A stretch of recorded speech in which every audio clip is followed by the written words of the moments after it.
आवती दाइ नमस्ते। नमस्ते नमस्ते। दाइ केमा व्यस्त हुनुहुन्छ? पुरानै काम भन्दा नि हुन्छ, नयाँ काम भन्दा नि हुन्छ। सङ्गठन लेखनमा सङ्गठन लेखन त्यही त। दाइ पछिल्लो समयमा अलिक बढी सङ्गठनमा लागेको कारणले यो लेखन अलिक कम हुँदै गएको हो कि? साहित्यिक लेखन चाहिँ अलिक कम भएको चाहिँ हो, तर अरू लेखन त कम भएको छैन। वैचारिक र अरू निबन्धात्मक लेखहरू त म गरि नै राखेको छु। त्यही बिचमा फेरि केही कला सामग्रीको काम पनि गरिराखेको छु। एउटा स्क्रिप्ट, सिनेमाको स्क्रिप्टको काम पनि करिब करिब सकिएको स्थिति छ। त्यस कारणले काम त गरिरहेको छ। अब कविता लेख्ने काम अलिक ढिलो भएको छ। यसै पनि धेरै थोरै कविता लेख्ने मान्छे नै हो म त। तर पनि वर्षमा 1-2टा लेखिन्थ्यो, त्यो पनि 1 वर्ष भयो एउटा कविता पनि आएको छैन।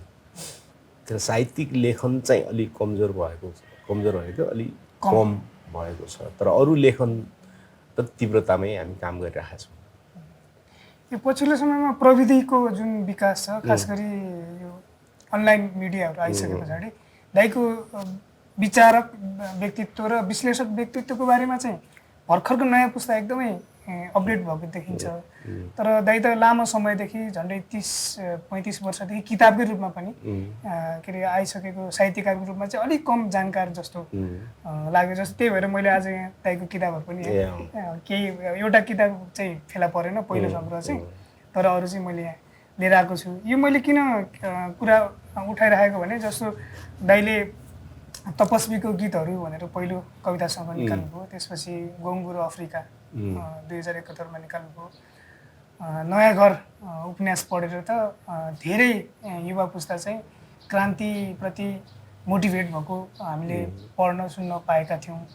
त्यसपछि दाइको 2वटा गैर आख्यान, खास गरी यो नेपालमा वर्ण व्यवस्था र वर्ग सङ्घर्ष, अनि त्यसपछि जात वार्ता, यो दुईटा किताबले चाहिँ दाइको विचारहरूलाई त्यहाँबाट पाठकसम्म पुग्ने मौका मिलेको थियो। खास गरी यो आख्यानको सन्दर्भमा चाहिँ मलाई लागेको चाहिँ दाइ सुरुमा साहित्यकारको रूपमा अलिक बढी चिनिनुहुन्थ्यो।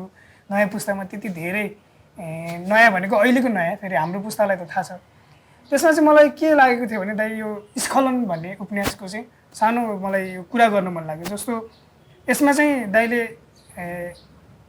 पात्रहरू जस्तो त्यहाँ ग्रीष्म भन्ने एकजना पात्र छ होइन, त्यसपछि अर्को अनिता भन्ने, जसले ग्रीष्मले चाहिँ आफूलाई लेनिनको ठाउँमा र आफ्नो चाहिँ प्रेमिकालाई क्रुप्स्कायाको रूपमा उसले कल्पना गरेको थियो। तर पछाडि बिस्तारै के अरे त्यो पात्र चाहिँ अरू नै कुरामा भन्नाले खास गरी आफ्नो निजी सम्पत्ति, निजी परिवार, निजी स्वार्थहरूमा चाहिँ लाग्दै गएको देखिन्छ। त्यसपछि अर्को पात्र त्यो जो पिपी ओझा छ, उनको कथा पनि छ, उनको श्रीमती अनुराधाको कुरा छ, त्यहाँ राजाराम रम्तेलको कुरा छ। यो चाहिँ खास गरी हामीले हेर्दाखेरि 46 सालको परिवर्तन पछाडि नेपाली कम्युनिस्ट आन्दोलनहरूमा नेताहरूमा चाहिँ जुन देखिएको त्यो वैचारिक स्खलन, त्यसपछि सांस्कृतिक स्खलन, त्यसलाई दाइले हेर्नुभयो। खास गरी सामूहिकताको नारा उठाएर आए पनि खास गरी निजी सम्पत्ति र निजी परिवारमा गएको एउटा आन्दोलनको बारेमा दाइले त्यो लेख्नुभयो।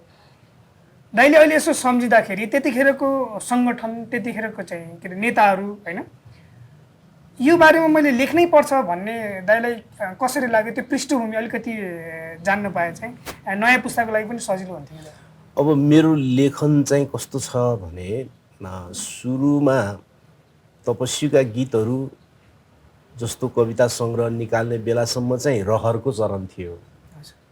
किन त्योभन्दा पहिले गाउँमा नाटकहरू गरिन्थ्यो होइन, नाटकहरू लेख्ने खेल्ने गरिन्थ्यो।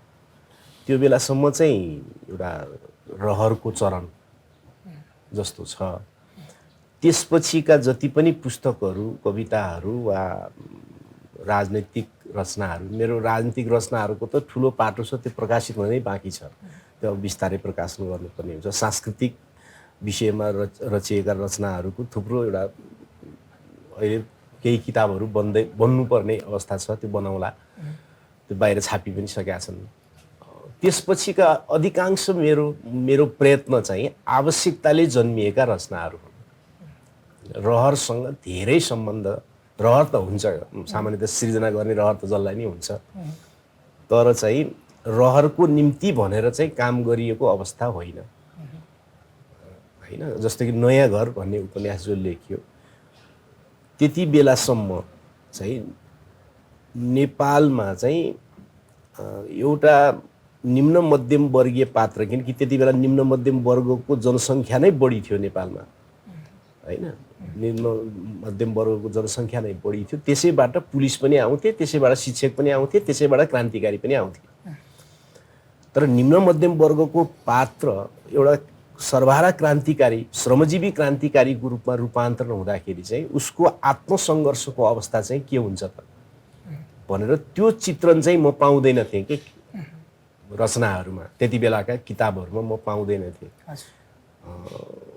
आत्मसङ्घर्षको पक्ष एउटा, अर्को आन्दोलनभित्रको आन्तरिक जीवन चाहिँ साहित्यमा देख्दैन थिएँ क्या म होइन। दुश्मनसँग लडेको, यस्तो गरेको, उस्तो गरेको त आइरहन्थ्यो, तर आन्दोलनभित्रको अन्तरसङ्घर्ष, आन्दोलनभित्रको पीडादायी अन्तरसङ्घर्षको कथा चाहिँ साहित्यमा आउने चलन थिएन। मैले कमसेकम धेरै भेटेको थिएन। पारिजातको पर्खालभित्र पर्खाल बाहिरमा थोरै उहाँले केही पेज ल्याउनु खोज्नुभयो, नत्र भने पार्टी जीवन चाहिँ साहित्यमा थिएन। तर विश्व साहित्यमा हेऱ्यो भने चाहिँ त्यो छ फेरि होइन। जस्तै आमा उपन्यासमै हेऱ्यो भने पनि तपाईँ देख्नुहुन्छ, थोरै भए पनि त्यहाँ मिटिङहरू हुन्छन्, मिटिङमा बहसहरू हुन्छन्, किसान पात्र र मजदुर पात्रको बिचको अन्तर्विरोध त्यहाँ पैदा हुन्छ होइन, मनोविज्ञान पैदा हुन्छ, त्यस्तो हुन्छ। तर नेपालमा चाहिँ त्यस्तो थिएन त्यति बेला होइन। त्यस कारणले यो त्यो चिज भन्नुपर्छ, हाम्रो समयको आत्मसङ्घर्ष कस्तो थियो त र चाहिँ पार्टी जीवन, पार्टीभित्रको अन्तरसङ्घर्ष कस्तो थियो त भनेर भन्नुपर्छ भन्ने आवश्यकताले डोरायो मलाई त्यो उपन्यास लेख्नलाई होइन। र त्यो धेरै उन्नत स्तरको उपन्यास त होइन त्यो कलाको हिसाबले हेर्दा, किनकि मान्छेहरू भन्छन् आफ्नो सन्तान सबै बराबर भन्छन्, त्यस्तो त मलाई लाग्दैन होइन। कमसल सन्तान कमसलै हुन्छ, अब्बल सन्तान अब्बलै हुन्छन्, जसले हेऱ्यो पनि आफूले हेर्ने अर्काले हेर्ने, त्यो प्रति भावनात्मक सम्बन्ध हुने भने बेग्लै हो। तर त्यसको स्तर निर्धारण त आफ्नो भएर हुने होइन नि। त्यसरी हेर्दा नयाँ घर उपन्यास चाहिँ धेरै नै माथिल्लो स्तरको कला सामग्री त होइन त्यो, तर त्यति बेलाको युवाहरूको निम्ति चाहिँ क्रान्तिकारी आन्दोलनमा जानका निम्ति चाहिँ एउटा राम्रो उत्प्रेरणा दिने, भावनात्मक उडान भर्न सिकाउने त्यो सामग्री चाहिँ त्यो बन्यो त्यो होइन। त्यो आवश्यकताले त्यसरी जन्मेको। अब स्खलनको जब तपाईँले कुरा गर्नुभयो कि 46 सालपछि विशेष त त्यति बेलाको एमाले धारामा जुन खालको पतन देखा पर्यो होइन, त्यो देखा पर्दै अहिले आएर कस्तो भयो त त्यो भने त सबैलाई थाहा चाहिँ छ।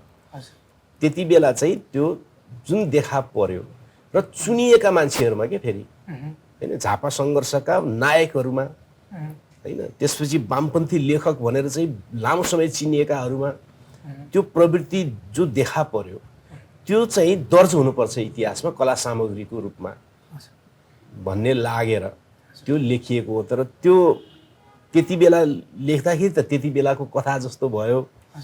तर अहिले माओवादी आन्दोलनमा आएको स्खलन समेतलाई हेर्दाखेरि चाहिँ त्यो इतिहासको एउटा गतिलो कडीको रूपमा आएर कला सामग्रीको हिसाबले पनि त्यो एउटा सुन्दर कृति जस्तो लाग्छ मलाई।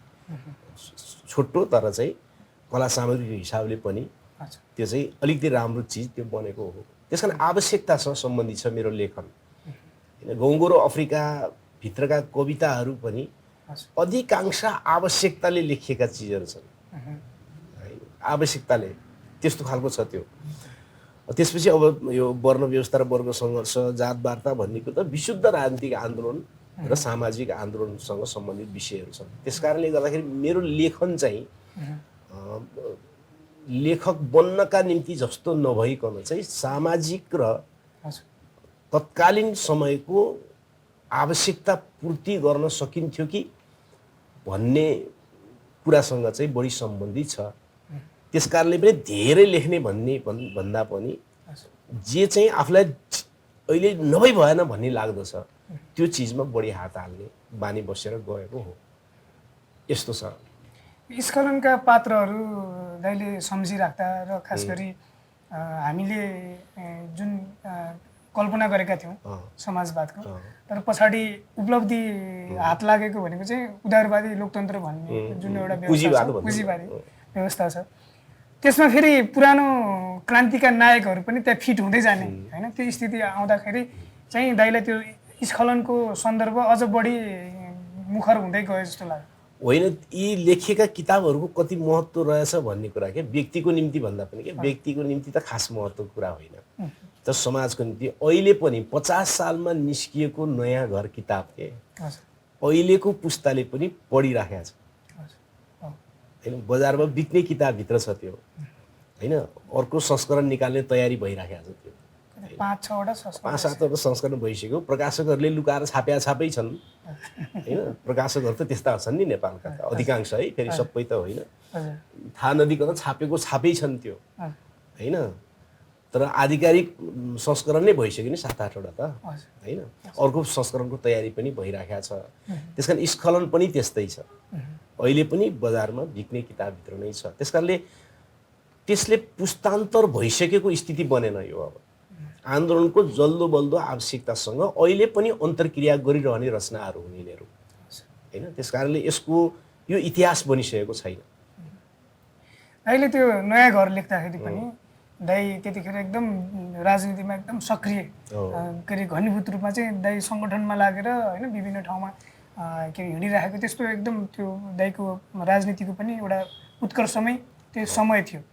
त्यस्तो समयमा दाइले त्यो लेख्नुभयो। अहिले सम्झिँदा के लाग्छ दाइ, जस्तो पार्टी सङ्गठन त्यसपछि जुन राजनीति हुन्छ नि त्यसले साहित्यलाई चाहिँ निर्देशित गर्छ कि गर्दैन, अनि त्यसपछि अथवा साहित्य र राजनीति सँगसँगै हिँड्छ कि अथवा साहित्यले चाहिँ राजनीतिलाई बाटो देखाउँछ कि? दाइको अनुभवले के भन्छ? कतिको दाइको यही आफ्नै किताबहरूको सन्दर्भबाट हेर्दा अब नेपालमा चाहिँ यसबारेमा केही विवादहरू छन्, बहसहरू छन्, म त्यो बहसतिर थोरै जान चाहन्छु।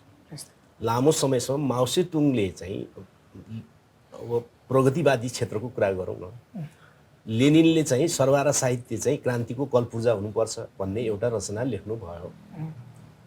त्यसपछि एनान गोष्ठीमा आएपछि माओ सेतुङले चाहिँ पोलिटिक्स इन कमान्ड होइन, साहित्य पनि राजनीतिको कमान्डमा चल्नुपर्छ भन्ने त्यहाँ एउटा वाक्य परेको छ त्यो गोष्ठीको कार्यपत्रमा।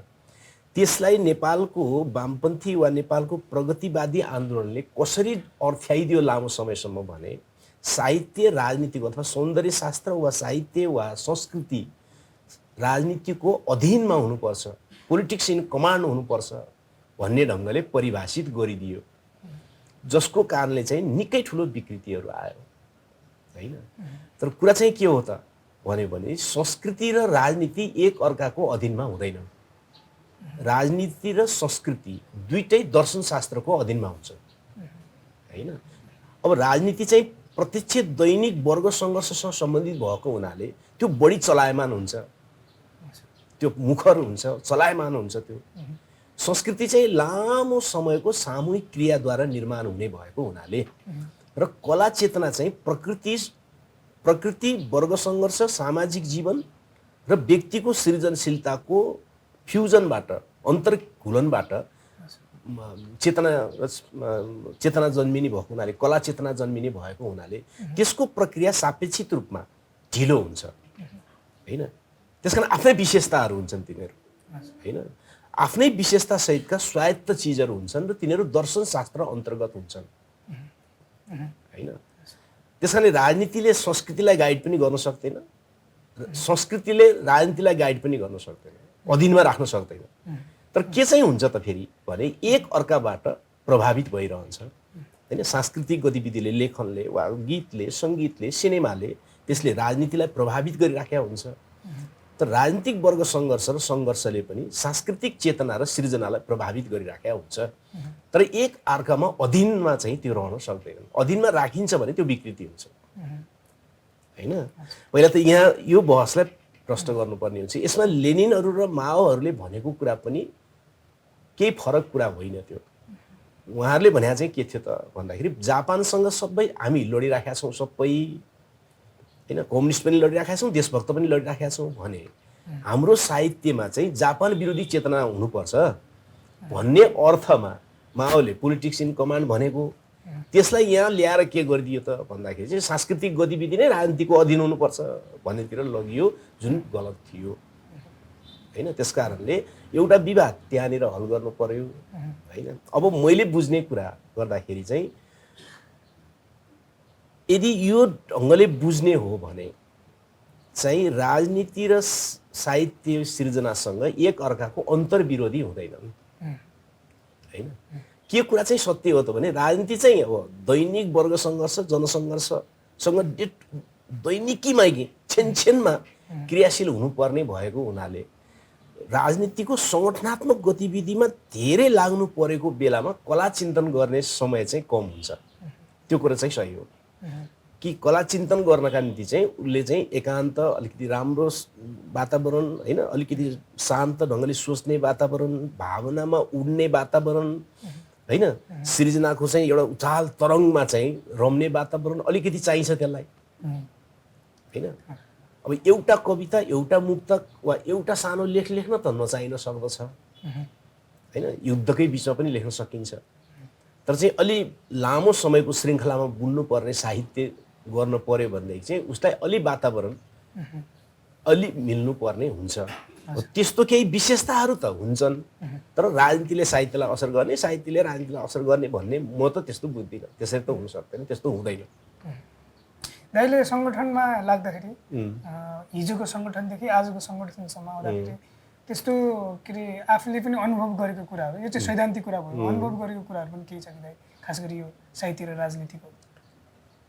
अब यो चाहिँ यस्तो छ, कस्तो छ भने तपाईँ यदि सङ्गठित जीवनमा जानुहुन्छ भने त्यो सङ्गठित जीवनले दुईटा विश्वविद्यालय तपाईँलाई अगाडि ल्याइदिन्छ। किनकि समाजका सबै अन्तर्विरोध, सबै समस्याहरू सङ्गठनमा केन्द्रित हुन आइपुग्छन्। त्यो एउटा विश्वविद्यालय हुन्छ। सङ्गठन भनेको आफै सिक्न सकिने विश्वविद्यालय हुन्छ। अर्कोतिर के हुन्छ भने सङ्गठन जनतासँग गाँसिएको हुन्छ हैन। जनतासँग गाँसिएको हुनाले उसले चाहिँ त्यो जनताको समग्र चिज अध्ययन गर्ने अवसर पाउँछ हैन। त्यसकारणले गर्दा राजनीतिज्ञहरू अलिकति चलाक जस्तो हैन, सबै खालको मान्छेहरूसँग छिटो छिटो डिल गर्न सक्ने जस्तो हामी देख्छौँ नि। त्यस्तो किन हुन्छ त भन्दाखेरि उनीहरू त्यो दुईटा विश्वविद्यालय उनीहरूले प्राप्त गर्छन्। सङ्गठनमा सबै अन्तर्विरोध समस्याहरू आइपुगेका हुन्छन्, त्यो अध्ययन गर्न पाउँछन्। अर्को सङ्गठन जनतामा छरिएको हुनाले चाहिँ जनताका अन्तर्विरोधहरूसँग पनि सजिलै उनीहरू पुग्न पाउँछन्। एउटा पिएचडी गर्ने मान्छेलाई 6 वर्ष लागेर एउटा बस्तीमा बिताउँछ भने एउटा राजनीति गर्ने मान्छे चाहिँ सफल राजनीतिज्ञ छ, निष्ठावान राजनीतिज्ञ छ भने ऊ निरन्तर जनताको बिचमा हुन्छ हैन। भनिसकेपछि त उसको निम्ति त भण्डार खुल्ने भयो नि, सिकाइको प्रक्रिया एकदम भण्डार खुल्छ। तपाईँले कतिको याद गर्नु भएको छ, जस्तो कि राम्रो जनतासँग गाँसिएको राजनीतिज्ञ वा साहित्यकार छ भने नै उसले सबभन्दा बढी आफ्नो चिजहरू भन्छ र लामो समयसम्म भनिरहन सक्छ। तर जो मान्छे चाहिँ आफ्नो जागिरमा छ, निश्चित खालको जागिरमा, निश्चित खालको शिक्षा पेसामा, निश्चित खालको इन्जिनियरिङमा, डाक्टरीमा छ भने तपाईँ सबैलाई हेर्नु होला, उनीहरू एक समयका राम्रा लेखक हुन्छन्, तर आफ्नो निजी अनुभूति सकिएपछि उनीहरूको लेख रचना आउनु बन्द भएको हुन्छ। तपाईँले अलिकति याद गर्नु होला हैन। उनीहरूका सुरुका रचना राम्रा आएका हुन्छन्, तर पछिल्लो रचना उनीहरूको सुक्दै जान्छ। किन जान्छ त भन्दाखेरि उहाँहरूको निजी अनुभूति सकिन्छ। नयाँ अनुभूति गर्ने ठाउँमा चाहिँ व्यापक जनताको बिचमा उहाँहरू निरन्तर हुनुहुन्न हैन। त्यस्तो हुन्छ। त्यसो भएको हुनाले सङ्गठित जीवनबाट अब एउटा हुन्छ, तपाईँहरूको पुस्ता भनौँ न, पुस्ता पनि भनौँ, अब तपाईँहरूको पुस्ता कसरी सोच्नुहुन्छ छलफल गरौँ। नेपालमा मध्यम वर्गमा पुगेको वा मध्यम वर्गतिर जान खोजेको, बल गरेको वा मध्यम वर्गमै जन्मिएर हुर्किएको केही सर्जकहरू छन् नि त, लेखकहरू छन्, कविहरू छन्। त उनीहरूलाई कस्तो लाग्छ भन्दाखेरि सङ्गठित ढङ्गले एउटा निश्चित राजनीतिक लाइन बोकेर हिँड्यो भने चाहिँ हाम्रो लेखन कुण्ठित हुन्छ हैन। कसैले नाराबादी भयो भनिन्छ, कुण्ठित हुन्छ, हाम्रो लेखन कुण्ठित हुन्छ भनेर सोच्छन्। तिनीहरूले पारिजातलाई हेरौँ न त हैन। तिनीहरूले अब म्याक्सिम गोर्कीलाई पनि हेरौँ है,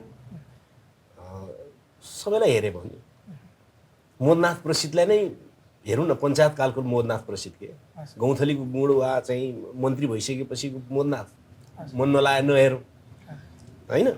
त्योभन्दा अगाडिको मोदनाथ हेरौँ न त, उनी गोलघरमा समेत कविता लेखिरहेका थिए, गोलघरको सन्देश होइन, र त्यो बाहिर चाहिँ ऊर्जाको एउटा निकै ठुलो तरङ्ग पैदा भइराखेका थियो। अब नाजिम हिक्मतलाई हेरे भयो होइन, अब सबैलाई हेर्न सकिन्छ, ब्रोटोल्ड ब्रेख्टलाई नै हेरे भयो। त्यसकारणले सङ्गठित हुनु भनेको चाहिँ मैले भनिहालेँ दुईवटा ठुला भण्डारहरू खुल्नु हो लेखनको सन्दर्भमा होइन। अब ऊ निष्ठावान हुन्छ कि हुँदैन, इमान्दार हुन्छ कि हुँदैन भने त उसको प्रतिभा र बुद्धिमत्ता र बुझाइमा भर पर्छ। तर सङ्गठित भएर र निश्चित राजनीतिक लाइन अनुसार अगाडि बढ्दाखेरि चाहिँ सिर्जना कमजोर हुन्छ भन्ने दृष्टिकोण चाहिँ निकै नै नमिल्दो कुरा हो क्या, त्यो निकै नमिल्दो कुरा हो। पछिल्लो समयमा दाइ यो के अरे खास गरी ६२-६३ को आन्दोलन पछाडि जुन साहित्यमा लेखनमा पनि गणतान्त्रिक चेतना आयो भनेर हामीले छलफल गऱ्यौँ, उत्साहित पनि भयौँ। तर पछिल्लो समयमा चाहिँ अब जस्तो गणतान्त्रिक चेतना भनेको सत्तालाई प्रश्न गर्ने अथवा मसिहाको खोजी नगर्ने होइन, हामीलाई त्यो यो फलानु अब नायकै चाहिन्छ भनेर त्यो जस्तो अहिले राजा भनौँ न, राजा चाहिँदैन भन्ने। तर पछिल्लो समयमा यो जुन हिजोको क्रान्तिकारी नायकहरू चाहिँ खलनायक हुँदै जाने क्रम बढ्दै गइसके पछाडि, कतिपय सन्दर्भमा भ्रष्टाचारको केसमा के अरे लाग्दै गइसके पछाडि चाहिँ फेरि एउटा आवाज के आयो भने होइन हामीलाई कोही न कोही चाहिँ मसिहा चाहिन्छ भन्ने। यो त फेरि गणतान्त्रिक चेत चाहिँ अलि धुमिल हुँदै गएको जस्तो देखिन्छ। त्यसमा चाहिँ हाम्रो साहित्यले पनि काम गर्न नसकेको हो कि साहित्यकारहरू नै स्खलित हुँदै गएको? अब कस्तो भयो भने मतलब गणतान्त्रिक चेतना भन्ने कुरा चाहिँ एउटा चाहिँ गणतन्त्र स्थापनाको अभियानसँग गाँसिएको गणतान्त्रिक चेतना छ, अर्को चाहिँ पुँजीवादी गणतन्त्र स्थापना भइसकेपछि त्यसको रक्षाको सन्दर्भ छ। दुईटा छ क्या, त्यो दुईटै गणतान्त्रिक चेतना होइन। राजतन्त्रको विरुद्ध र राजतन्त्रले निर्माण गरेको तमाम शोषण र उत्पीडनको पर्यावरणको विरुद्धको गणतान्त्रिक चेतना चाहिँ अलिक तीक्ष्ण छ। त्यो कवितामा, साहित्यमा, सबै ठाउँमा देखाउँछ, राजनीतिमा पनि देखा पर्छ त्यो, किन राजनीतिमा त्यो 10,000 बलिदान गर्ने गरी जान्छ होइन। कवितामा चाहिँ कविहरू जेल जाने गरी जान्छन् होइन, त्यहाँ देखिन्छ साहित्यमा। तर जब गणतन्त्र स्थापना भइसकेपछि चाहिँ भयो के त भन्दाखेरि चाहिँ गणतन्त्रलाई सामाजिक जीवनको संस्कृति बनाउनका निम्ति राज्य लागि परेन। राज्य सञ्चालन गर्न पुगेकाहरू पनि लागि परेनन् र बरु उनीहरूको सामान्य लोकतान्त्रिक मूल्य मान्यता, सामान्य वाम कार्यभार र देशभक्त कार्यभार पनि उनीहरूले गुमाउँदै गए र चारित्रिक रूपमा पनि उनीहरू भ्रष्ट हुनेतिर गए, जसको कारणले गणतन्त्र स्थापना पछिको सामाजिक चेतना निर्माणको जो कार्यभार छ त्यो चाहिँ राजनीतिमा पनि भुत्ते हुँदै गयो होइन। यतिसम्म गरेन कि त्यसले प्राविमा पनि पढाएन क्या, गणतन्त्र भने के हो पनि पढाउँदैन क्या त्यसले होइन। 64 सालदेखि त पढाउनु पर्थ्यो नि त, त्यसले प्राविमा पनि पढाउँदैन होइन। त्यसले पुरेतहरूलाई बोलाएर कन्भिन्स गर्दैन, झाँक्रीहरूलाई बोलाएर कन्भिन्स गर्दैन होइन। त्यसले डाक्टरहरूलाई बोलाएर गणतान्त्रिक चेतनाको कुरा चाहिँ बिरामीहरूसँग गर्नुपर्छ भने कुरा गर्दैन होइन। त्यसलाई सरस्वती वन्दना गाउँदा गाउँदै फुर्सद छैन स्कुलमा त्यसलाई। त्यसको ध्यान के छ भने इङ्ग्लिस पढाइदिएपछि गणतान्त्रिक हुन्छ भन्ने ठान्छ त्यसले त। इङ्ग्लिस पढाइदिएपछि गणतान्त्रिक हुन्छ जस्तो के भइन्छ जस्तो। त्यस कारणले सिङ्गो समाजलाई जसरी गणतान्त्रिक चेतनाद्वारा संस्कृतितिर लैजानु पर्दथ्यो होइन, त्यो काम राज्य सत्ताले गरेन, राज्य सत्ता सञ्चालकहरूले गरेनन् र उनीहरू चाहिँ स्वयं स्खलित हुन थाले, जसको परिणाम चाहिँ कला साहित्यमा पनि अहिले पर्यो। ध्येयमा जस्तो होइन, एकदम व्यवस्था जस्तो, उपेक्षा जस्तो त्यस्तो देखा पर्यो। त्यसमा कुनै पनि राजनीतिक व्यवस्था वा सामाजिक परिवर्तन, सांस्कृतिक परिवर्तनलाई परिवर्तन गर्नु मात्रै मुख्य हुँदैन नि, त्यसको रक्षाको निम्ति त परिमार्जन त्यसलाई गर्दै जानुपर्ने हुन्छ। त्यसलाई परिमार्जन गर्दै जाने र रक्षा गर्दै जाने क्रम चाहिँ छुट्यो। तपाईँको सोच्नु न, गणतन्त्र स्थापना हुँदा जन्मिएको मान्छे कति वर्ष भयो त होइन, र गणतन्त्रको निम्ति लडाइँ हुँदाखेरि जन्मिएको मान्छे कति वर्ष भयो त भनेपछि त ऊ त 20 वर्ष हुन लागिसक्यो। तर राजतन्त्र किन खराब थियो भने उसले पढेकै छैन, कहीँ पनि पढ्न पाउँदैन, उसले किताबमा पनि पढ्न पाउँदैन रेडियोले नि भन्दैन, टेलिभिजनले नि भन्दैन, अझै पनि सरकारी टेलिभिजनहरू पूर्व राजा भनिरहेका छन् होइन। यस्तो छ नि त। भनिसकेपछि यसको परिणाम के भयो त भने त्यो साहित्य कला र चेतनामा पनि त्यसको पर्यो कुरा त यो। यो जस्तो कला साहित्यले हेर्ने त्यो जुन चेतनाको कुरा गर्दै गर्दा चाहिँ मलाई दाइले अघि जोड्नुभयो पारिजातको कुरा। जस्तो पारिजातले 2022 सालमा शिरीषको फुल लेखिसके पछाडि गोविन्द भट्टले यो शिरीषको फुल कि कागजको फुल भनेर लेखिसके पछाडि पारिजात आफ्नै चेतनामा चाहिँ परिवर्तन आयो र उनी आफै चाहिँ प्रगतिवादी साहित्यको त्यो जुन धारामा उनी अगुवा बनेर अगाडि लागिन्। अनि दाइले पनि लेख्नु भएको छ 10 वर्ष अगाडि पाण्डुलिपि भन्ने म्यागजिनमा मैले भेटेका 9 बहिनी पारिजात भनेर लेख्नु भएको छ। त्यो रचनाको किन मैले कुरा उठाइराखेको छु भने दाइले जुन गणतान्त्रिक चेतनाको कुरा गर्नुभयो अनि त्यो के अरे हाम्रो वैचारिकताको कुरा, त्यो रचना दाइले जुन लेख्नुभयो त्यहाँ चाहिँ एकजना पारिजातको पनि फरक रूपहरू दाइले त्यहाँ चाहिँ चित्रण गर्नुभएको छ। त्यो समग्रमा एउटा व्यक्तिको चित्र पनि हो, एउटा समालोचना पनि हो होइन। त्यस्तो खालको रचनाहरू समालोचनाहरू चाहिँ अहिले पछिल्लो समयमा अलि हामी कम झन्डै छैन जस्तो पनि, कम मात्र होइन कि छैन जस्तो देखिन्छ। दाइलाई के लाग्छ यो त्यस्तो बदल्न सक्ने गरी लेख्ने समालोचकहरू देखा नपर्नुको कारणहरू के हुन सक्छन्?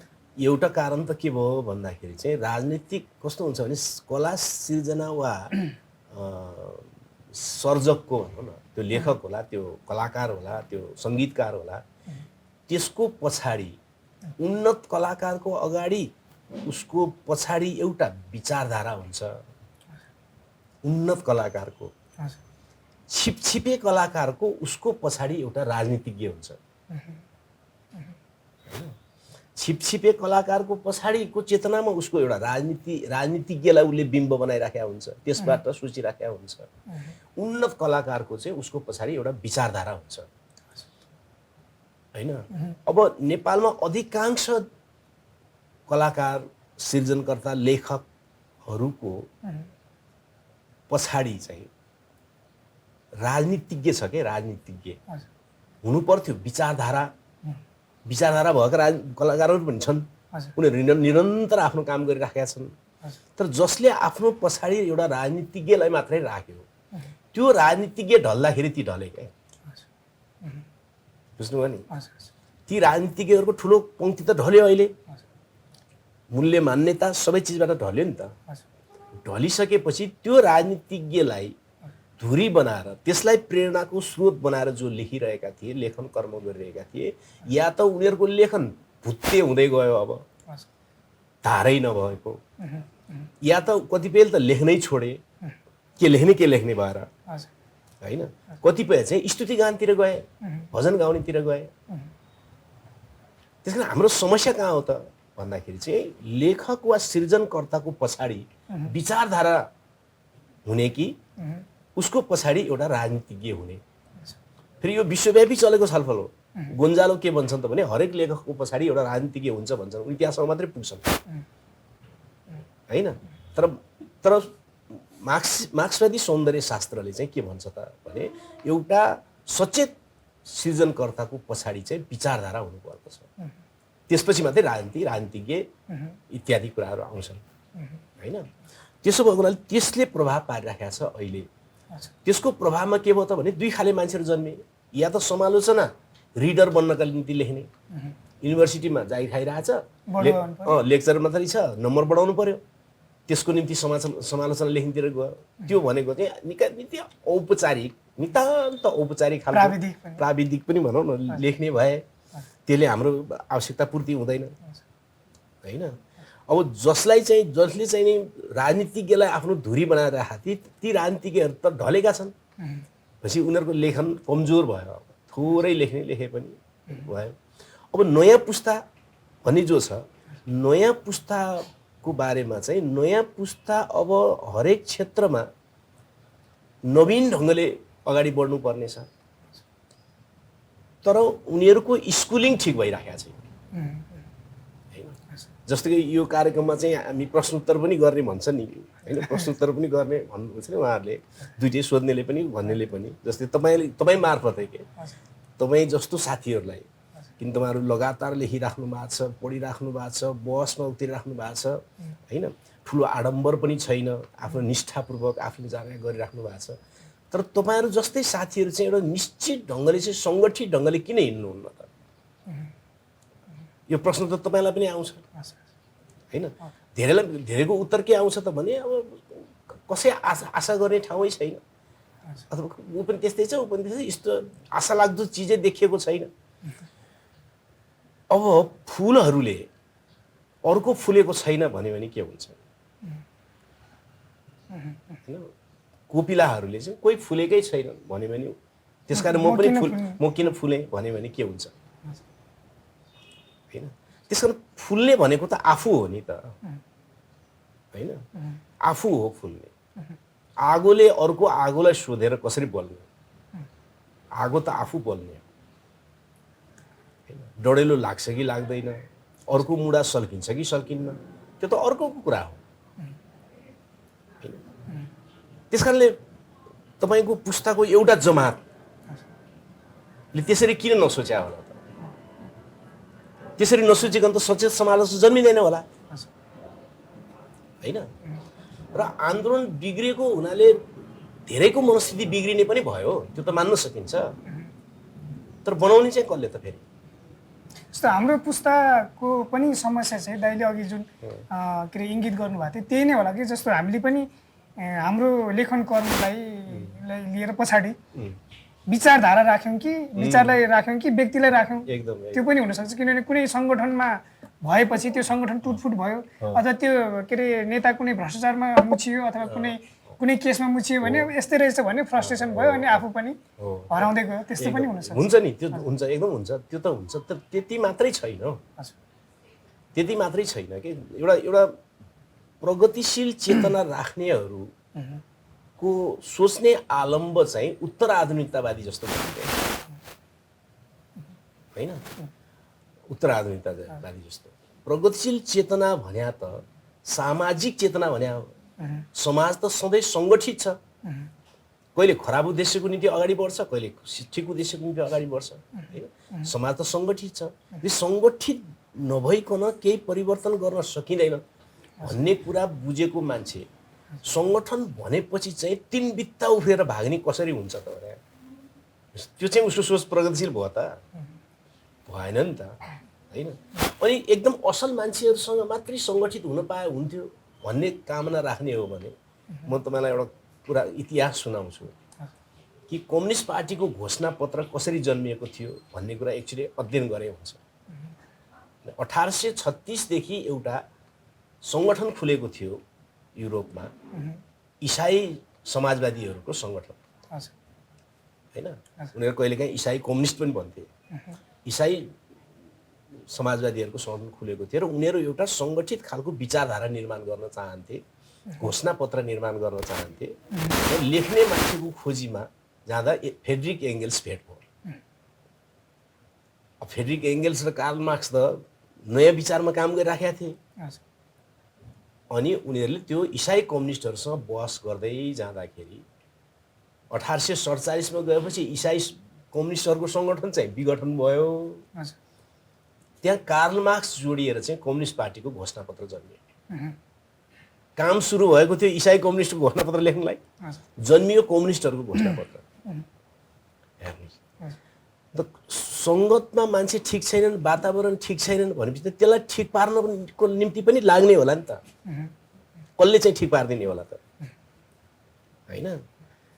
त बलिदान र पहल कदमी भन्ने कुरा त सुरुमा त कष्टदायकै हुन्छ नि, कष्टदायक नै हुन्छ नि। त्यो जुनसुकै आविष्कारमा हुने कुरा हो। त्यो जुनसुकै आविष्कारमा कष्ट र पहल कदमी चाहिँ पीडादायी नै हुन्छ र त्यो फोहोर पनि हुन्छ सुरुमा होइन? भर्खर जन्मिएको बच्चा चाहिँ पखाल पुखल गरेर एकदम ट्रिक्क पारेपछि मात्रै लिन मन लाग्ने हो। जन्मिने बित्तिकै हेर्नुहोस् त सालनाल सहितको कस्तो हुन्छ त्यो होइन? फोहोरै हुन्छ नि, फोहोर मान्न सकिन्छ भने के होइन? त्यसलाई त सफा गरेपछि त्यो ठिक हुने हो। र सुरुको पहल कदमी बलिदान चाहिँ कष्टदायक नै हुन्छ र त्यो कष्टमा प्रवेश नगरिकन नयाँ चिजको आरम्भ हुँदैन। जस्तो दाइको के अरे यो विचारक व्यक्तित्व, विश्लेषक व्यक्तित्व सबैलाई थाहा छ होइन। धेरै नयाँ पुस्ताका धेरै मान्छेहरूले मन पराइराखेको जस्तो लाग्छ मलाई। खास गरी जात व्यवस्थाको विश्लेषणमा चाहिँ दाइको के अरे अर्को जोडा छैन भनेर हामी साथीहरू पनि भन्छौँ। दाइको एउटा व्यक्तित्व बनिराखेको छ। अर्को अलिकति यो दाइको अनुभव सुन्न मन लागेको चाहिँ कस्तो भने, जस्तो दाइ नैकापमा जन्मिँदा घरमा चाहिँ दाइको घरमा स्वस्थानीको कथा, कृष्ण चरित्रको किताब होइन त्यस्तो थियो। स्कुलमा जाँदाखेरि लेखनाथ पौडेल, सोमनाथ सिग्देल होइन, देवकोटा, यस्ता भानुभक्त आचार्यहरू होइन, यिनीहरू यस्तो यस्तो कविताहरू पुरातनपन्थी शास्त्रीय खालको छन्दको कविताहरू थियो। तर दाइ कसरी चाहिँ गङ्गोरो अफ्रिका लेख्न आइपुग्नु हो, त्यो कुरा चाहिँ नयाँ पुस्ताको लागि पनि अलिकति प्रेरक हुन्छ कि भन्ने त्यो दाइको अनुभव सुन्नुहोस्। अब जीवन एउटा संयोगहरूको श्रृङ्खला हो होइन। अब यो द्वन्द्ववादमा एउटा प्रवर्ग नै छ, नियमितता र आकस्मिकता भन्ने। संयोगहरूको चाहिँ श्रृङ्खलामै जीवन अटुट रूपमा बग्ने कुरा हो होइन। अब सामान्यतः उत्पीडितहरू गरिब हुनु पनि आर्थिक उत्पीडन हो होइन, जात व्यवस्था अर्को उत्पीडन हो, महिला हुनु अर्को उत्पीडन हो। चाहिँ जुनसुकै प्रकारको उत्पीडनमा परेको मान्छेलाई पनि नयाँ चिज प्रगतितिर वा चाहिँ विद्रोहतिर जानका निम्ति एउटा झिल्का चाहिँ त्यो उत्पीडनले रोकिदिरहेको हुन्छ बाध्यतावश। के गरिब छ भने क्रान्तिको कुरा गर्दाखेरि अलिअलि सुन्न मन लाग्ने भइहाल्छ त्यहाँ, किन मुक्ति चाहियो होइन। हामी हुर्किएको समाज, हामी हुर्किएको परिवार चाहिँ एउटा गरिबीमा पनि हुने भइहाल्यो, अर्को जातीय उत्पीडनमा पनि हुने भइहाल्यो। त्यसकारणले गर्दा क्रान्तिको निम्ति, परिवर्तनको निम्ति कताबाट होला त भन्ने जिज्ञासा र त्यो जिज्ञासा हुन्छ नि, त्यो त थिँदै थियो, सबैमा हुन्छ। त्यो उत्पीडितहरूमा थिँदै थियो होइन। र त्यो गाउँमा नाटकहरू खेल्ने चलन थियो। भनेपछि नाटक खेल्न मन लाग्ने जसलाई पनि भयो, त्यहाँबाट सिर्जनातिर अलिकति जाने वातावरण बन्ने भयो। त्यहाँ काङ्ग्रेस पार्टी थियो, त्यसले पञ्चहरूको विरोध गर्थ्यो। भनेपछि पञ्च भने त खरा त सबैलाई थाहा थियो होइन, तिनीहरूले अन्याय अत्याचार गर्थे। मेरो गाउँको प्रधान पञ्च त आँगर भनेर अरूको मुखमा थुक्थ्यो होइन। त्यो कल्पना गर्न नसक्ने खालको क्या, त्यस्तो खालको चाहिँ मान्छेहरू थिए तिनीहरू। अब तिनीहरूको विरुद्ध काङ्ग्रेसहरू थोरै बोल्थे, कम्युनिस्ट पार्टी त्यहाँ थिएन। अनि नयाँ सडकमा बसेर माओ सेतुङका रेडबुकहरू बाँडिन्थ्यो होइन। अनि त्यहाँ सचित्र चिन भन्ने पत्रिकाहरू सित्तै आउँथ्यो, 5 रुपियाँ 5 पैसा 10 पैसामा किन्न पाइन्थ्यो। त्यहाँ माओ सेतुङहरूका फोटा हुन्थे है। माओ सेतुङ भन्ने मान्छे चाहिँ हिँड्ने बित्तिकै 10 पाइला हिँड्या रे, यसले धनी गरिब जातपात मान्दैन रे भन्ने कथाहरू गाउँमा हालिन्थ्यो। पछि स्वाभाविक रूपमा कम्युनिस्टहरूप्रतिको आकर्षण मनमा एउटा बिम्ब बन्थ्यो नि, यस्तो के होला, यस्तो बन्न पाए के। त्यही सन्दर्भमा कम्युनिस्ट पार्टीका मान्छेहरू सम्पर्कमा आए, सम्पर्क भयो होइन त्यो पृष्ठभूमिमा। त्यसले राजनीतितिर लग्यो, राजनीतिले स्वाभाविक रूपमा सचेत बन्नेतिर लग्यो, त्यसले सङ्गतहरू निर्माण गर्यो होइन। त्यो संयोगले एउटा सङ्गतको निरन्तरता, त्यसले आफ्नो प्रतिबद्धतामा, विचार र प्रतिबद्धतामा चाहिँ उन्नत स्तरतिर जाने ढोका खोल्यो होइन। त्यसले हामीलाई त्यहाँ पुऱ्यायो। जस्तो दाइको कुरा सुन्दै गर्दा, जस्तो म पनि गाउँमा जन्मेर हुर्केको, हाम्रो गाउँमा चाहिँ दाइले भने जस्तो त्यो लेभलसम्मको, त्यो हदसम्मको त्यस्तो प्रधान पञ्चहरू चाहिँ थिएन। तर प्रधान पञ्चहरूले शासन चाहिँ गर्थे। तर अब हाम्रो उब्जनी हुने चिज भूमि चाहिँ त्यति नभएको हुनाले, पाखा पखेरा हुनाले त्यत्रो ठुलो सामन्तहरू त हुने कुरा भएन। तर हाम्रोमा पनि यो जात व्यवस्थाबाट सिकेर आएकोले जनजाति गुरुङमा पनि अलिअलि त्यो प्रभाव चाहिँ थियो। म आफैलाई पनि थाहा छ, मेरो हुर्काइ बुढाइमा पनि। दाइको त्यो कुरा सुन्दै गर्दाखेरि चाहिँ मलाई ठ्याक्कै एउटा सम्झना भयो। दाइले कतै भन्नुभएको जस्तो, दाइले एसएलसी सकेर हिँड्ने बेलामा चाहिँ स्कुलको पानी खाने घैँटो जो चाहिँ दलितहरूको लागि त्यो के अरे वर्जितै थियो होइन, अर्काले दिनु पर्थ्यो, अर्काले माथिबाट खुवाउनु पर्थ्यो, त्यो फुटाएर हिँड्नुभयो दाइले होइन। यसो हेर्दा त्यो एक प्रकारको विद्रोह थियो। दाइको व्यक्तित्वमा त्यो विद्रोह आउने त्यो जुन व्यक्तित्व बन्ने कारकहरू हुन्छ नि, त्यसलाई दाइले यसो सम्झेर के अरे हेर्दाखेरि त्यो कहाँबाट चाहिँ त्यसरी के अरे त्यो व्यक्तित्व बन्यो होला जस्तो लाग्छ? होइन, अब जहाँ उत्पीडन हुन्छ हेर्नुहोस्, जहाँ उत्पीडन हुन्छ त्यहाँ कुनै न कुनै प्रकारको प्रतिरोध त मान्छेको मनले गरिराखेको हुन्छ नि। मनले सुरुमा त मनले त गर्ने हो, बाहिर सम्भावना भएर गर्ने हो। बाहिर सम्भावना नभएपछि के गर्ने त, मनमनै गर्ने हिँड्ने, त्यही त हुन्छ। त्यस कारणले प्रतिरोध त भइ नै रहन्थ्यो, नहुने कुरा होइन। अब त्यो बेलामा त्यहाँ गर्न सक्ने अरू केही पनि थिएन। त्यस कारणले स्कुलमा चाहिँ 10 वर्षसम्म मैले कहिले पनि पानी खाइनँ। मैले गर्न सक्ने मौन विद्रोह त्यति थियो। अब हिँड्ने बेलामा त छिटो भइसकेको थियो, स्कुलमा हर्ताकर्ता पढाइ पनि गरेको होइन, सबभन्दा नम्बर बढी ल्याएर एसएलसी पनि पास गरेको भनेपछि त अब त्यहाँ त फुर्तीफार्ती अलिकति गर्न सक्ने आँटा आयो नि त। भएपछि त्यो रिस त्यहाँ पोखियो, त्यही त हो। यसलाई विशेष ढङ्गले म चाहिँ अनि मेरो यो कहाँनिर चाहिँ क्वेसन हो भने जस्तो उत्पीडन त अन्त पनि थियो दलितहरूलाई, अनि त्यो मौन रूपमा चाहिँ विद्रोह हुने, असन्तुष्टि हुने त अरूसँग पनि थियो, तर दाइ नै त्यसरी विद्रोहमा चाहिँ विद्रोही भएर आउनुमा चाहिँ त्यस्तो कुनै अब मलाई के लाग्दछ भने हरेक मान्छेले विद्रोह आफ्नो प्रकारले गरिराखेका हुन्छ। हेर्नुहोस्, म यहाँ लेखक भएँ, अहिले राजनीतिज्ञ पनि भएँ, यो टेलिभिजनमा आउनु पाउने स्थिति पनि बन्या हुनाले मैले भने र मान्छेलाई लाग्यो कि यो यस्तो रहेछ, तर त्यस्तो हुँदैन। प्रत्येक मान्छेको जीवनमा कि त उसले सम्झौता गरिराखेका हुन्छ, कि त उसले विद्रोह गरिराखेका हुन्छ, त उसले भन्ने फलक पाइराखेका हुँदैन। कुरा त यति मात्रै हो नि होइन। सबै मान्छे कवि हुन् भन्छौँ नि हामी, सबै मान्छे कवि हुन् नि, तर कविको रूपमा उसले मान्यता पाउने ठाउँ पाएको हुँदैन, वा उसले खोज्या पनि नहुन सक्छ होइन। हाम्रा आमाहरू घरमा बसेर कविता भन्या छन् होइन। अब हाम्रो भैँसीको दुधभन्दा घिउ बढी लाग्छ भन्या छन्, त्यो कवितै त हो त्यो होइन र। तर उनीहरू म कवि हुँ भनेर बाहिर आउँदैनन् र उनीहरूलाई कवि भनिँदैन, कुरा त्यति मात्रै हो। त्यस कारण मेरो विचारमा म मात्रै त्यस्तो भन्ने मेरो कुरा छैन, म त त्यसरी बुझ्दिनँ। हेर्नुहोस्, प्रत्येक मान्छे या त सम्झौता गरेर पुरानोतिर गयो या त विद्रोह गरेर नै अगाडि आयो। उसको विद्रोहले कति आकार लियो त्यो अर्को विषय हो, त्यो त सम्भावना र संयोग र परिस्थितिमा भर पर्छ। नत्र भने मान्छेहरू मौन विद्रोहहरू जोडिँदै जोडिँदै जोडिँदै नै प्रकट विद्रोह हुने हो नि त।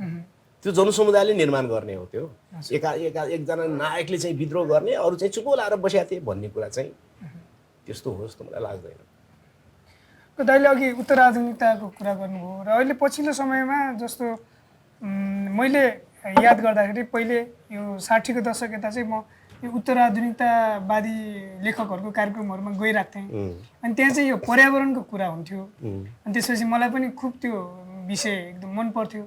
तर अलिकति मार्क्सवादी प्रगतिवादी धारको समालोचकहरूसँग कुरा गऱ्यो भने चाहिँ यो उत्तराधुनिक चिन्तन हो, यो मार्क्सवादीहरूले यता पर्यावरणको चिन्ता गर्नु पर्दैन भन्ने थियो। अहिले पछिल्लो समयमा दाइले चाहिँ आफ्नो के अरे दस्तावेजमा पनि होइन, प्रतिवेदनमा पनि, आफ्नो वक्तव्यहरूमा पनि भनिराख्नु भएको छ, खास गरी यो पर्यावरणको चिन्ता गर्ने कुरा छ। दाइले के अरे नेपाल म्यागजिनमा हामीले नै छाप्यौँ सेतो जिराफ भनेर लेख्नुभयो कविता होइन। यो मार्क्सवादीहरूले सबैभन्दा बढी चिन्ता गर्नुपर्ने विषय भन्ने लागेर दाइले त्यो कविता लेख्नुभयो होइन। त्यति बेलाको निम्ति त्यो भनाइ एउटा राम्रै खालको थियो, तर त्यो कुनै मुक्तिकामी क्रान्तिकारी भनाइ थिएन। र म तपाईँलाई भनौँ, गहुँ गोरो अफ्रिका भन्ने कविता लेख्नुभन्दा पहिले दलित कवि, दलित साहित्यकार वा गैर दलित कवि, गैर दलित साहित्यकारले म यस्तो हुँ, म कामी नै हुँ, म मुसरै हुँ, मेरो मुक्ति देऊ भनेर कोही पनि भन्दैन, कोही पनि भन्दैन होइन। हामीलाई यत्रो लामो यात्रा गर्नु पर्यो कि हाक्का हाकी भन्नको निम्ति पनि यत्रो लामो यात्रा गर्नु पर्यो। र अब एउटा पंक्ति के देखा पर्यो त भने जात व्यवस्थामा आधारित भएर सिनेमा बनाउँदाखेरि पनि पैसा कमाउन सकिँदो रहेछ, जात व्यवस्थाको विषयमा कविता लेख्दाखेरि पनि अलिअलि चर्चामा आउँदो रहेछ होइन। एकाडेमीतिर पनि यसो त्यसको बारेमा पनि कविता सविता लेखिँदो रहेछ भनेर अब यो विषय पनि साहित्यमा आउन मिल्ने रहेछ भन्ने ठाउँमा बल्ल समाज पुग्यो। यसको बारेमा बृहत चेतना र गम्भीर रचनाहरू आउन अझै बाँकी छ। अन्तिममा एउटा कुरा चाहिँ के सोध्नु मन लाग्यो भने दाइ, जस्तो दाइले यो नेपाली समाज चाहिँ 5 महासभ्यताहरूको सङ्गम हो भनेर आफ्नो दस्तावेजमा पनि लेख्नु भएको छ, ठाउँ ठाउँमा पटक पटक बोल्नु भएको छ। मेरो कुरा चाहिँ यसलाई यो व्याख्यातिर कुरा होइन कि, जस्तो खास गरी हाम्रो पछिल्लो लेखनहरूमा यसो हेर्दाखेरि इतिहास चाहिँ अलिक कमजोर भए जस्तो, अनि अलिक बढी एकदम क्षणिक कुराहरू अनि सतही कुराहरूमा लेखेर रमाइराखे जस्तो होइन, अथवा लेखक आफ्नो अस्तित्वको लागि मात्रै केही लेखेर नामको लागि मात्रै लेखिरहेको जस्तो देखिन्छ। खास गरी यो युवा पुस्ता जो लेख्न चाहन्छ होइन, उनीहरूले चाहिँ यो नेपाली साहित्यको माध्यमद्वारा चाहिँ के अरे नेपाली समाजको यो सभ्यताको चाहिँ इतिहास बताउने हो भने चाहिँ कसरी यो महासभ्यताहरूको इतिहासलाई कसरी पढ्ने होला? यो सन्दर्भहरू चाहिँ के, सन्दर्भ सामग्रीहरू चाहिँ के हुनसक्छ होला? होइन, यस्तो भयो, यसमा हाम्रो शिक्षाको मोडेलको दोष छ क्या। किन लेखक हुनका निम्ति शिक्षित मान्छे हुनु पर्यो, लेखपढ गर्न जान्ने होइन। लेखपढ गर्ने जान्ने मान्छे कहाँबाट उत्पादन भएको छ त भन्दाखेरि नेपालको शिक्षा प्रणालीबाट। हजुर, नेपालको शिक्षा प्रणाली चाहिँ कस्तो छ त भन्दाखेरि चाहिँ शिक्षित भएपछि अङ्ग्रेजी जानिन्छ भन्ने खालको छ त्यो होइन। इङ्ग्लिस लिट्रेचर भन्ने पढ्नुपर्छ क्या यहाँ। ल अचम्म के होइन, इङ्ग्लिस लिट्रेचर भन्ने सब्जेक्ट छ क्या नेपालमा। जर्मन लिट्रेचर छ त, चाइनिज लिट्रेचर छ त, छैन। इङ्ग्लिस लिट्रेचर पढ्नुपर्छ। त्यो किन त भन्दाखेरि भारत चाहिँ बेलायतको उपनिवेश थियो, त्यसमा आफ्नो दासहरूलाई त आफ्नो शिक्षा पढाउनु पर्यो भनेर अङ्ग्रेजले राखेको थियो। अनि जङ्गबहादुर चाहिँ अङ्ग्रेजको दास भएको हुनाले राणाकालदेखि नै अङ्ग्रेजहरूको सबै चिज यहाँ प्यारो हुन थाल्यो। अनि इङ्ग्लिस लिट्रेचर पनि पढ्न थाल्यो मान्छेले। इङ्ग्लिस लिट्रेचर नै पढे भयो, चाइनिज लिट्रेचर नै पढे भयो, तर मुख्य त नेपाली समाज पढ्नु पर्यो। त्यो नेपालको युनिभर्सिटी र नेपालको शिक्षाले नेपालै पढाउँदैन, नेपाल पढाउँदै त्यसले युरोपको अस्तित्ववाद 60मै सकिसक्न लागेको अस्तित्ववाद पढाउँछ। तर पूजामा सम्बन्धित दर्शन के हो त्यसले पढाउँदैन नि। पढाउँछ? पढाउँदैन त्यसले। भनेपछि नेपाली समाज नै पढाउँदैन त्यसले। र नेपाली समाज नपढाइकन विदेशी समाज पढाएर त्यसमा जाँच लिन लगाएर त्यसलाई फेल भनिदिन्छ क्या त्यसले होइन। अङ्ग्रेजी भाषा नजाने बापत फेल हुनुपर्ने देशकै हो। अनि यो शिक्षाले अनि मान्छेलाई चाहिँ इतिहास पढाउँछ राम्रोसँग। अनि पञ्चायतले एउटा जुन डिजाइन गरेको छ इतिहासको त्यही पढाइदिन्छ। फेरि हेर्नुहोस्, इतिहास भनेर पढाउँछ, पञ्चायतले डिजाइन गरेको राजा महाराजालाई फाइदा हुने इतिहास होइन। शिक्षाको समग्र डिजाइन छ उपनिवेशवादी। बेलायत भनेपछि एकदम राम्रो, युरोप भनेपछि एकदम राम्रो, अङ्ग्रेजी बोल्न जानेपछि म महान शिक्षित भएँ भनेर सोध्ने मान्छे पाठ्यक्रममा छ। इतिहास भनेर पञ्चायतले डिजाइन गरेको कुरो सिकाइन्छ। अनि उसको वास्तविक शिक्षातिर, वास्तविक इतिहासतिर कसरी फर्केर जान्छ त? तर नत्र भने नेपाली समाजमा जति पनि इतिहासकारहरूले विभिन्न नेपाली भाषामा लेख्नेहरूले मात्रै होइन, आफ्नो मातृभाषाहरूमा काम गरिरहेका सम्पूर्ण विद्वानहरूले इतिहासको सन्दर्भमा जे काम गर्न खोजेका छन् त्यसलाई श्रृङ्खला मिलाएर नयाँ पुस्तालाई पढाउने हो भने आफ्नो गौरवमय इतिहासतिर र वास्तविक इतिहासतिर छिर्नका निम्ति चाहिँ पर्याप्त सामग्री अहिले पनि छ। राज्यको त्यो फर्मेटमा भएको पाठ्यक्रमभन्दा बाहिर गएर हामीले पनि अध्ययन गर्ने प्रयत्न गर्नु पर्यो। अरू के हो भएन? तपाईँ भन्नुहोस् न, नेपालको युनिभर्सिटीले कुनै क्रान्तिकारी जन्माउँछ र? नेपालको युनिभर्सिटीले त जागिर खाने, भ्रष्टाचार गर्ने होइन, जनतालाई ल्याएको पैसा चाहिँ इन्जिनियर बनेर हुन्छ कि डाक्टर बनेर हुन्छ कि लुटेर खाने होइन। एउटा मजदुरले 1 वर्ष 2 वर्ष लाएर 200 जम्मा गरेर यदि 10,000 रुपियाँ जम्मा गरे हुन्छ, क्लिनिकमा जाने बित्तिकै एउटा डाक्टरले 8,000 खाइदिन्छ। यस्तो मान्छे जन्माउँछ नेपालको युनिभर्सिटीले त? नेपालको जति क्रान्तिकारी, जति साहित्यकार, जति कलाचेत, जति फिल्मकर्मी युनिभर्सिटीले जन्माएको अनौपचारिक शिक्षाद्वारा जन्मे। सचेत प्रयत्नद्वारा अनौपचारिक शिक्षा, सामाजिक जीवन र आफ्नो सङ्घर्षबाट मान्छेहरू जन्मेका हुन् नि। पुष्पलाल र विश्वेश्वर प्रसाद कोइराला युनिभर्सिटीले जन्माएको होइन नि होइन। त्यस कारणले गर्दाखेरि नेपालको युनिभर्सिटी त बेरोजगार, भ्रमित मान्छेहरूको उत्पादनको थलो हो नि यो त। त्यसमा त्यही पाठ्यक्रममा लागेर त कहाँबाट हुन्छ त नि? त्यो त हुँदैन। अनौपचारिकमा जानु पर्यो होइन, अनौपचारिकमा जानु पर्यो अनि त्यहाँबाट हुन्छ। हस् दाइ, दाइसँग कुरा गर्ने मौका मिल्यो, एकदम खुसी लाग्यो दाइ। ल, तपाईँसँग छलफल भयो, मलाई पनि खुसी लाग्यो। धन्यवाद। हस्, थ्याङ्क यू दाइ, नमस्ते।